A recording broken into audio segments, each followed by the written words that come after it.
ಮನೆಯಲ್ಲಿ ಸಮೃದ್ಧಿ ಮತ್ತು ಸಂಪತ್ತು ನೆಮ್ಮದಿ ಸದಾ ಇರಬೇಕಾದರೆ ಕೆಲವು ನಿಯಮಗಳನ್ನು ಪಾಲಿಸಬೇಕಾಗುತ್ತದೆ ಎಂದು ಪುರಾಣಗಳಲ್ಲಿ ತಿಳಿಸಿದ್ದಾರೆ.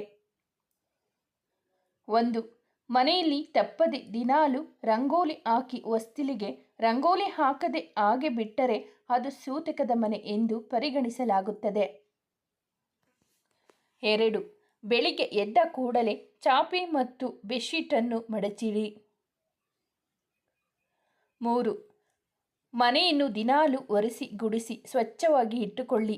ದಿನಾಲು ಒರೆಸಲು ಆಗದಿದ್ದರೆ 2 ದಿನಕ್ಕೊಮ್ಮೆ ಒರೆಸಿ ಸ್ವಚ್ಛವಾಗಿಡಿ. ಸ್ವಚ್ಛತೆ ಇದ್ದರೆ ಸದಾ ನಿಮ್ಮ ಮನೆಯಲ್ಲಿ ಲಕ್ಷ್ಮೀ ದೇವಿ ವಾಸವಾಗಿರುತ್ತಾಳೆ. 4. ಸುಮಂಗಲಿಯರು ಎಂದಿಗೂ ಕೂದಲನ್ನು ಕೆದರಿಕೊಂಡು ಇರಬಾರದು. ನೀಟಾಗಿ ಬಾಚಿ ಜಡೆ ಕಟ್ಟಬೇಕು. 5. ಗರ್ಭಿಣಿ ಸ್ತ್ರೀಯರು ತೆಂಗಿನಕಾಯಿ ಮತ್ತು ಕುಂಬಳಕಾಯಿ ಒಡೆಯಬಾರದು ಮತ್ತು ಒಡೆಯುವ ಜಾಗದಲ್ಲಿಯೂ ಸಹ ಇರಬಾರದು. 6. ಗರ್ಭಿಣಿ ಸ್ತ್ರೀಯರು ನಿಂಬೆಹಣ್ಣನ್ನು ಕುಯ್ದು ದೀಪ ಹಚ್ಚಬಾರದು. 7. ದುಃಖ ವಿಚಾರಿಸಲು ಬಂದವರು ಹೋಗುವಾಗ ಹೋಗಿ ಬರುತ್ತೇನೆ ಎಂದು ಹೇಳಬಾರದು. ಹಾಗೆಯೇ ದುಃಖ ವಿಚಾರಿಸಲು ಬಂದವರು ಬನ್ನಿ ಬನ್ನಿ ಎಂದು ಆಹ್ವಾನಿಸಲು ಬಾರದು. 8. ಮನೆಯಲ್ಲಿ ಯಾವುದಾದರೂ ವಸ್ತು ಖಾಲಿಯಾಗಿದ್ದರೆ ಅದು ಖಾಲಿಯಾಯಿತು ಎಂದು ಹೇಳಬಾರದು. ಬದಲಾಗಿ ಅಂಗಡಿಯಿಂದ ತೆಗೆದುಕೊಂಡು ಬರಬೇಕು ಎಂದು ಹೇಳಬೇಕು. 9. ಉಪ್ಪು ಹುಣಸೆ ಹಣ್ಣನ್ನು ಯಾರಿಗೂ ಕೈಯಲ್ಲಿ ಕೊಡಬಾರದು. 10. ಸುಮಂಗಲಿಯರು ಕಾಲಿನ ಮೇಲೆ ಕಾಲು ಹಾಕಿ ಕುಳಿತುಕೊಳ್ಳುವುದು, ಕಾಲು ಅಲುಗಾಡಿಸುತ್ತಾ ಕೂರುವುದು, ಒಂಟಿ ಕಾಲಿನಲ್ಲಿ ನಿಲ್ಲುವುದು ಇಂತಹವುಗಳನ್ನು ಮಾಡಬಾರದು. ಇದರಿಂದ ದರಿದ್ರ ಉಂಟಾಗುತ್ತದೆ ಎಂದು ನಮ್ಮ ಹಿರಿಯರು ಹೇಳುತ್ತಾರೆ. 11. ಮನೆಯಲ್ಲಿನ ಅಕ್ಕ ತಂಗಿಯರನ್ನು ತವರಿಗೆ ವರ್ಷಕ್ಕೆ ಒಮ್ಮೆ ಕರೆಸಿ ಅರಿಶಿನ ಕುಂಕುಮ ಫಲ ತಾಂಬೂಲವನ್ನು ಕೊಟ್ಟು ಹರಸಿದರೆ ಮನೆತನ ತುಂಬ ಎತ್ತರಕ್ಕೆ ಬೆಳೆಯುತ್ತದೆ. 12. ಹೂಗಳನ್ನು ಮನೆಯ ಬಾಗಿಲಿಗೆ ಮಾರಲು ಬಂದಾಗ ಬೇಡ ಎನ್ನಬಾರದು. ಅದರ ಬದಲಾಗಿ ನಾಳೆ ತೆಗೆದುಕೊಳ್ಳುತ್ತೇನೆ ಎಂದು ಹೇಳಬೇಕು. 13. ಮುತ್ತೈದೆಯರು ಬೈತಲೆಯಲ್ಲಿ ಯಾವಾಗಲೂ ಕುಂಕುಮವನ್ನು ಇಟ್ಟುಕೊಳ್ಳಬೇಕು.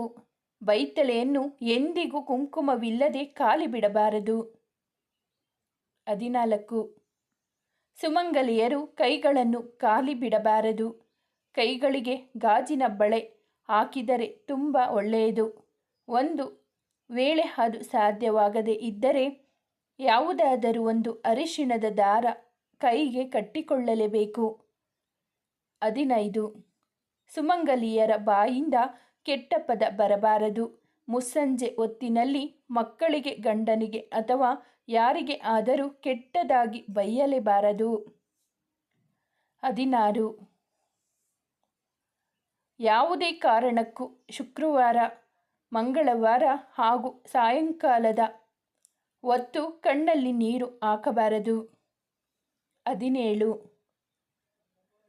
ಮನೆಗೆ ಬಂದ ಮುತ್ತೈದೆಯರಿಗೆ ಅರಿಶಿಣ ಕುಂಕುಮ ತಾಂಬೂಲವನ್ನು ಕೊಟ್ಟೆ ಕಳುಹಿಸಬೇಕು. ಮನೆಗೆ ತುಂಬ ಒಳ್ಳೆಯದಾಗುತ್ತೆ. 18.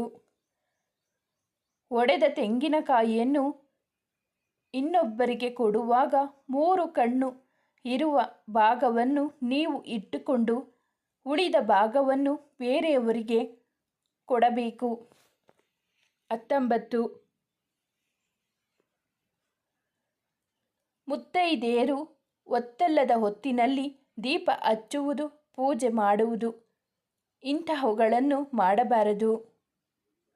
20. ಸ್ತ್ರೀ ಎಂದರೆ ಆಕೆ ಲಕ್ಷ್ಮಿ ಸ್ವರೂಪ. ಹಾಗಾಗಿ ಅವಳನ್ನು ನೋಡಿದ ಕೂಡಲೇ ಕೈ ಮುಗಿದು ನಮಸ್ಕರಿಸಬೇಕು ಎನ್ನುವ ಹಾಗೆ ಭಾವನೆ ಮೂಡಬೇಕು ಹೊರತು ಬೇರೆ ಇನ್ಯಾವುದೋ ಭಾವನೆಗಳಿಗಾಗಿ ಜಾಗ ಕೊಡದಂತೆ ಸ್ತ್ರೀಯರು ವರ್ತಿಸಬೇಕು.